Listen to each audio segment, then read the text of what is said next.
Now next is our three variable K-map. According to the formula 2 raised to the power n is the number of the variables. We will be having 8 cells in our three variable K-map. ये आपके 8 cells हो गए. अब variables, we have taken three variables A, B and C. How we will label it? मैंने आपको बताया कि आपके variables इस साइड पे मेंशन होते हैं. पहले तो हमारे पास दो वेरिएबल्स थे, एक यहाँ मेंशन हो गया था और एक यहाँ मेंशन हो गया था.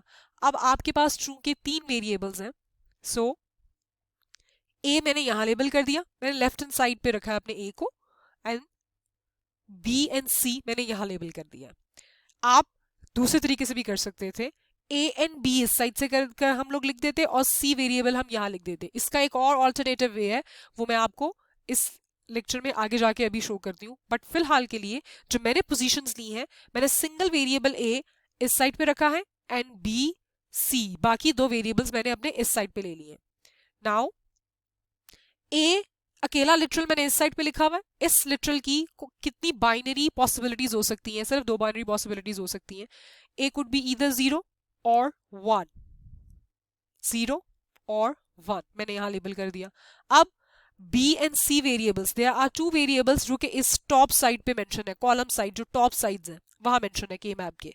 B एंड C दो वेरिएबल्स हैं, तो according to these two variables कितनी पॉसिबिलिटीज बाइनरी वैल्यूज की यहां अकर हो सकती हैं? It could be 0 0, it could be 0 1, 1 1 and 1 0. आप लोगों को ये रियलाइज हुआ होगा कि मैंने 1 1 यहां लिखा है एंड 1 0 यहां लिखा है, जिसको मैंने हाईलाइट भी किया है.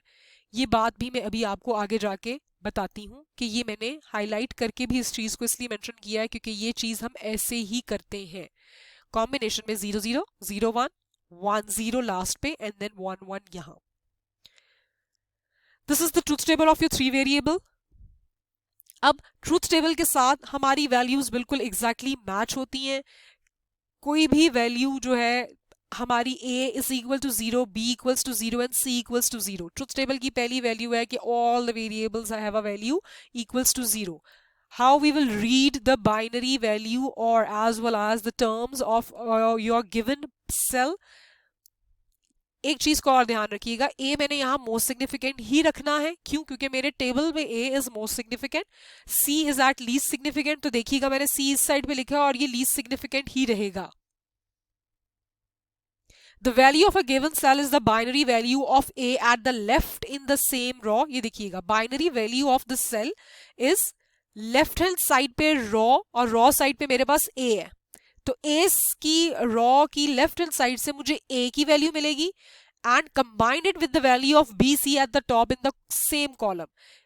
इसी सेल की वैल्यू में से मुझे रॉ साइड से ए की बाइनरी वैल्यू मिल जाएगी एंड कॉलम साइड से इसको इंटरसेक्ट मैंने करवाया क्योंकि मैं इस साइड पे यहाँ रॉ साइड से हूँ और इसी साइड पे इसी सेल पे मैंने आना है कॉलम साइड से, एंड कॉलम साइड से मुझे बी सी की वैल्यू मिल जाएगी. मेरी तीनों बिट्स कवर हो जाएंगी, 1 ए बी सी की 1 2 3. कैसे? ये देखिएगा, 0 रॉ साइड से लेफ्ट हैंड साइड से मैंने ए की वैल्यू ले ली एंड कॉलम साइड से इधर कंबाइन करनी है मैंने वैल्यू क्योंकि मैं इस सेल पे खड़ी हूं. इस सेल पे मेरी बी सी की वैल्यू क्या है? 0 0. अब ये देखिएगा 0 0 अपने ट्रूथ टेबल के साथ match it with the first raw. ये देखिएगा 0 0, ये देखिएगा 0 0.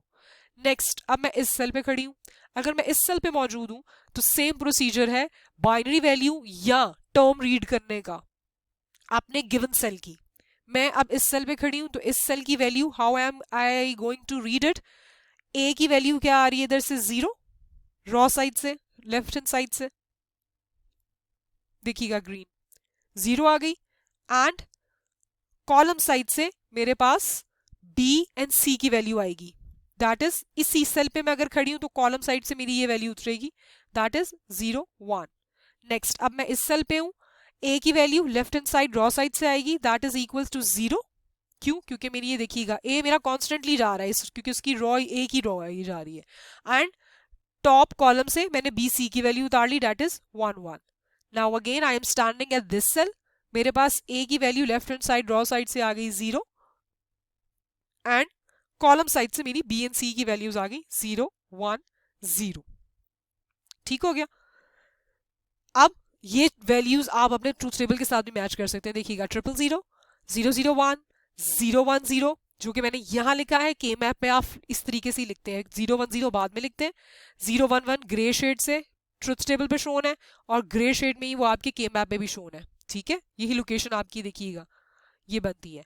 एंड देन बाकी रेस्ट ऑफ द कॉम्बिनेशन इसी तरीके से आप इस जगह के इस सेल्स की कॉम्बिनेशन रीड कर लेंगे and we will get these values from raw side A की value and by combining it with the top column side of the BC values. अब in binary values के accordingly can I write the terms for each cell? Yes, I can write the terms for each cell. A की value 0 है, B की value 0 है and C की value 0 है. So the term over here is A bar, B bar, C bar. Second cell जो green cell है उसमें मैंने अभी आपको बताया कैसे रीड करेंगे आप इसकी binary value. According to this binary value my A is A complement, B complement, C। ये देखिएगा A complement, B complement, C and similarly 0 1 1 A is 0, A complement, B and C, B dot C। आपने हर cell की उसकी term भी अपनी binary values की accordingly लिख ली। अब मैंने डेसिमल इक्विवेलेंट शो कर दी। मैंने आपको बताया top right corner of the cell के ऊपर आप अपना डेसिमल इक्विवेलेंट अपनी आसानी के लिए लिख लेते हैं। ये आसानी इसलिए होती है कि अगर आप लोगों ने जब मैप 1 करना हो तो आप ट्रूथ टेबल में से डायरेक्टली देख के अच्छा ये 0 के इक्विवेलेंट है, इधर 1 आएगा, ये 3 के इक्विवेलेंट है, यहाँ 1 आएगा, तो आउटपुट इजीली मार्क हो जाती है। इसलिए मैं डेसिमल इक्विवेलेंट भी साथ साथ शो कर रही हूँ आपको। अब मैंने आपको एक यहाँ बात हाईलाइट की हुई है, दैट इज मैंने 1-1 का कॉम्बिनेशन पहले लिखा था एंड 1-0 यहाँ लिखा था। इसी वजह से इसका डेसिमल ये बाइनरी इक्विवेलेंट, ये देखिएगा इसका बाइनरी इक्विवेलेंट मेरा ये है ग्रे सेल का 0-1-1, तो वो डेसिमल इक्विवेलेंट 3 बनता है। 1-0 मैंने यहाँ लिखा था और इसकी बाइनरी वैल्यू मेरी 0-1-0 बनती है, तो मैंने यहाँ 2 लिखा है। एंड सिमिलरली नीचे मेरे पास 7 बनता है, 1-1-1 लाइट ब्लू शेड पे, एंड लास्ट ब्लॉक पे जो रेड शेड है 1-1-0 बनता है मेरा, तो मेरी वैल्यू 6 इक्विवेलेंट डेसिमल बनता है। इसलिए मैंने आपको ये हाईलाइट करके भी बताई है। ये मैंने ये जो आपकी मैंने यहाँ किया ना, जिस तरह आप एक कागज को टर्न नहीं कर देते, फ्लिप कर देते हैं, कॉर्नर उसका टर्न कर देते हैं, तो ये वही चीज हमने यहाँ की हुई है। हमने यहाँ कागज उसका के मैं आपको एक पेपर ज्यूम करके उसको ज्यूम कीजिए कि मैंने पेपर फ्लिप कर दिया हुआ है, बस। ये क्यों करते हैं? ये एक रूल है एडजेसेंसी रूल, वो हम फॉलो करते हैं, वो भी हम आगे जाके पढ़ेंगे कि what is adjacent cell rule. अब there is an alternative way to draw this 3 variable K map. वो ऑल्टरनेटिव वे मैं सिर्फ इसलिए शो कर रही हूँ ताकि अगर आप किसी बुक्स में देखें या आपके ज़हन में किसी किस्म का कोई सवाल आए कि अगर हमने यहाँ एक ए वेरिएबल क्यों रखा, हम यहाँ 2 भी रख सकते थे, सो वो भी आपके सवालों के जवाब आपको इस ऑल्टरनेटिव वे से मिल जाएंगे। बट मोस्टली हम जो इजी वे मुझे भी लगता है and I do prefer also कि अगर आपको के मैप 3 वेरिएबल का बना हुआ ना गिवन हो एंड यू आर फ्री कि आपने कैसे के मैप बनाना है, so it is a better way to plot in this format. ये वाला फॉर्मेट जरा इजी हो जाता है। बाकी आपकी मर्जी है, आपको जिस मर्जी में प्रैक्टिस हो जाए आप जैसे मर्जी के मैप बना लें। अब एन ऑल्टरनेटिव वे मैंने शो कर दिया है जिसमें मैंने 2 वेरिएबल्स अपनी इस साइड पे ले लिए, देखिएगा रॉ साइड पे 2 वेरिएबल्स ले लिए एंड टॉप कॉलम साइड पे मैंने सिर्फ एक सिंगल वेरिएबल ले लिया, दैट इज सी। ऐसे भी आपका 3 वेरिएबल का के मैप बन सकता है, बेशक बन सकता है। देखिएगा सी की 2 पॉसिबिलिटीज हो सकती हैं, क्यों? क्योंकि अब यहाँ सी अकेला है, सो सी लिटरल की सिर्फ 2 पॉसिबिलिटीज हो सकती हैं, either it could be 0, either it could B 1। अब ए एंड बी इस साइड पे 2 वेरिएबल्स हैं, 2 वेरिएबल्स के अकॉर्डिंगली कितनी बाइनरी वैल्यूज की पॉसिबिलिटीज हो सकती हैं? 4। They could be 0-0, 0-1। अब मैंने दोबारा ये देखिएगा जिस तरह पेज फ्लिप करते हैं, मैंने आपको इधर एग्जांपल दी है, उसी तरीके से मैंने यहाँ भी ये देखिएगा हाईलाइट भी किया हुआ है, 1-0 नीचे लिखा है एंड देन 1-1 यहाँ लिखा है। ये चीज आपकी हर के मैप पे फिक्स्ड रहेगी और ये आपने फ्लिपिंग ऑफ द वैल्यूज करना ही करना है इसमें। अब how you will read the values, read आपको करना, ये भी लिखा हुआ है बाइनरी सेल का और वैसे भी आ गया है। ए एंड बी की वैल्यू अब मुझे मिलेगी मेरी रॉ साइड से, इस सेल पे अगर मैं खड़ी हूं तो रॉ साइड से मुझे मिलेगी ए बी की bit value and column side से इंटरसेक्ट करते हुए मुझे मिलेगी सी की value, that would be 0-0 equivalent, 0-0 0, 000 means it, मैंने डेसिमल इक्विवेलेंट डिस्प्ले करवा दिए, दैट इज इक्वल्स टू 0। अब अगर मैं इस ग्रीन सेल पे खड़ी हूं तो 0-0 ए बी की वैल्यू एंड सी की वैल्यू 1, तो मैंने उसका डेसिमल इक्विवेलेंट 1 लिख दिया है। अब नीचे मैंने 6 7 4 5 इस फॉर्म में लिखा है, ऐसे ही ये आएगा। क्यों?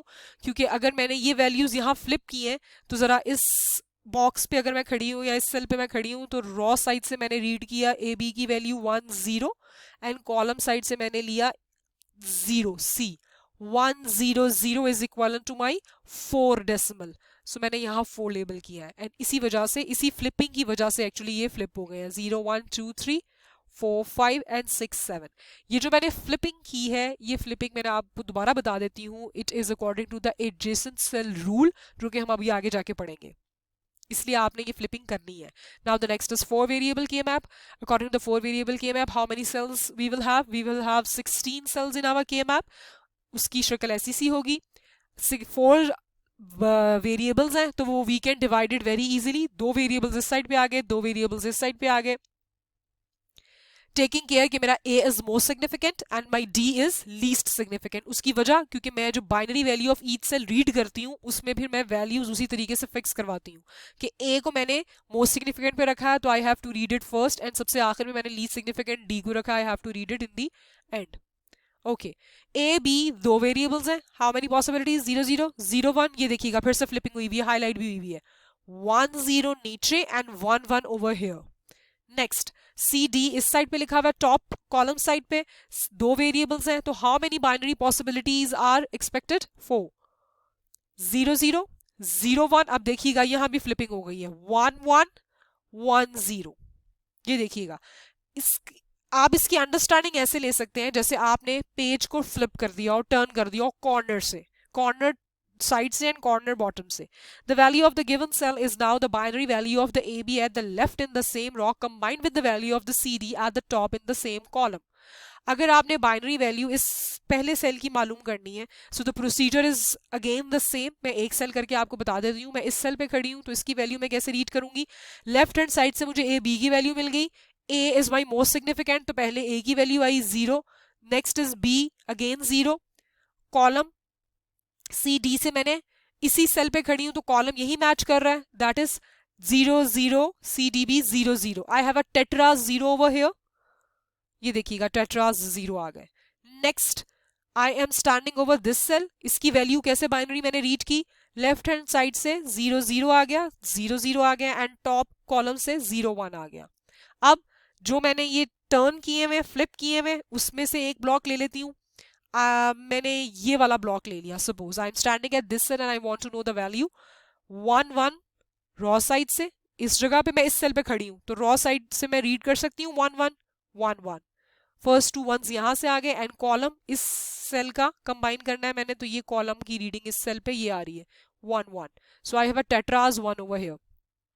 डेसिमल इक्विवेलेंट भी मैंने साथ साथ शो कर दिया आपको बाइनरी वैल्यूज की। ये देखिएगा, ये ट्रीज जिस तरह एक पेज को टर्न करते हैं तो ये मैंने साइड उसकी इस तरीके से जिस तरह फ्लिप कर दें बॉटम से भी और साइड से भी पेज को, तो आपने ये टर्न किया। वही देखिएगा 0 1 2 3 4 5 6 7। अब ध्यान रखिएगा 8 9 10 11 12 13 14 एंड 15। ये मैंने हाइलाइट्स भी कर दिए उसके डेसिमल इक्विवेलेंट। ये बहुत ध्यान रखिएगा के मैप 4 वेरिएबल का एंड 3 वेरिएबल का, जैसा कि मैंने आपको शो किया है, आप इसके ऊपर इसकी बाइनरी वैल्यूज और इसके डेसिमल इक्विवेलेंट ऐसे ही लिखते हैं, ऐसे ही लिखते हैं। ये जो बाइनरी वैल्यूज आप यहाँ लिखते हैं और इसको फ्लिप करते हैं ना एंड पे, ये आप ऐसे ही लिखते हैं। आगे ये चीजें हमने क्यों की, जो मैंने अभी आपको बताया के मैप्स पे फ्लिपिंग की और ग्रुपिंग कैसे करते हैं। ये जो हम फ्लिप करते हैं ना के मैप को, ये जो कॉम्बिनेशन हमने यहाँ फ्लिप करवाया है, ये टर्न करवाया है, ये हमें एक रूल देते हैं, that is cell adjacency rule. It helps us, it facilitates us in making groups. हमारे ग्रुप्स बनाने में, इजीली बनाने में ये बहुत हेल्प करता है। The cells in the K-maps are arranged so that there is a only single variable change between adjacent cells. सिर्फ एक वेरिएबल का चेंज आता है हर adjacent cell में, ये भी हम आगे चल के देखते हैं। Physically, each cell is adjacent to the cells that are immediately next to it on any way of its 4 sides. हर सेल एक दूसरे सेल के अपने नेबर सेल के साथ एडजेसेंट पाया जाता है अगर उसमें एक वेरिएबल का चेंज हो. A cell is not adjacent to the cell that is diagonally touching any of its corners. ये मैंने आपको बात पहले भी बताई है. Also cells in top row are adjacent to the corresponding cells in the bottom row. ये जो चीज यहाँ मैंने मेंशन